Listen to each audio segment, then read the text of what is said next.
દીપક, પ્રભુનું કોઈ એક વચન બોલો. હું નથી જીવતો, બસ પ્રભુ જ મારામાં જીવે છે.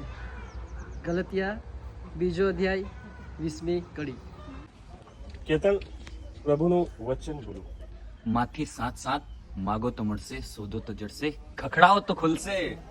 મિનેશભાઈ, બોલો. પ્રભુનું કોઈ એક વચન બોલો. ફિલિપિયોમાં અધ્યાય 4 કડી 13 કહે છે, પ્રભુ મને શક્તિ આપે છે તેના દર હું બધું જ કરી શકું. જો પ્રભુ મને શક્તિ આપે છે, હું ફૂલ છોડને પાણી આપું છું. વિલ્સનભાઈ, પ્રભુનું કોઈ એક વચન બોલો.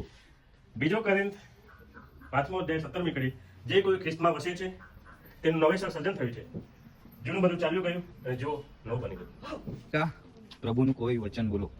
હંમેશા આનંદમાં રહેજો, સતત પ્રાર્થના કરતા રહેજો, દરેક પરિસ્થિતિમાં ઈશ્વરનો આભાર માનજો, કેમ કે એક શિષ્ય લેખે ઈશ્વર પિતાની તે જ ઈચ્છા છે. 1 થેસલોનિકા 5મો અધ્યાય 16-18.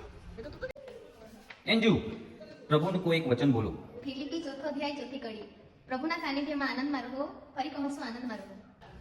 દિવ્યા, પ્રભુનું કોઈ એક વચન બોલો. જો તમારામાં રાઈના દાણા જેટલી શ્રદ્ધા હશે અને તમે પર્વતને કહેશો અહીંથી ત્યાં ખસી જા અને તે ખસી જશે અને તમારા માટે કશું જ અશક્ય રહેશે નહીં. માથી અધ્યાય 17 કડી 20. તૃપ્તિ, પ્રભુનું કોઈ એક વચન બોલો. ભય ન રાખ, કેમ કે હું તારી સાથે છું. યશાયા અધ્યાય 41 કડી 10. જતીન, પ્રભુનું કોઈ એક વચન બોલો. પ્રભુ કહે છે કે હું દુનિયાના અંત સુધી તમારી સાથે છું. તો એ વાક્ય પર ભરોસો રાખીને હંમેશા પ્રભુને સાથે રાખીને ચાલવું. અંકિતભાઈ, પ્રભુને એક વચન બોલો. તું મને હાક માર અને હું તને જવાબ આપીશ અને તને મહત્વના રહસ્ય જણાવીશ જે તું જાણતો નથી. ઈર્મિયા 33:3. સારા, પ્રભુનું કોઈ એક વચન બોલો. પહેલો કોરિન્થ 1 અધ્યાય 19મી કડી. હું જ્ઞાનીઓના જ્ઞાનનો નાશ કરીશ અને ચતુરોની ચતુરાઈને ધૂળમાં મેળવીશ. તો પછી ક્યાં છે જ્ઞાની, ક્યાં છે શાસ્ત્રી, ક્યાં છે આ દુનિયાનું તત્વ ચર્ચા કરનાર? પરમેશ્વરે આ સંસારના જ્ઞાનને મૂર્ખાઈથી નથી ઠરવી. ના તેરે સાથ ના મેરે સાથ, પ્રભુ હમારે સબકે સાથ.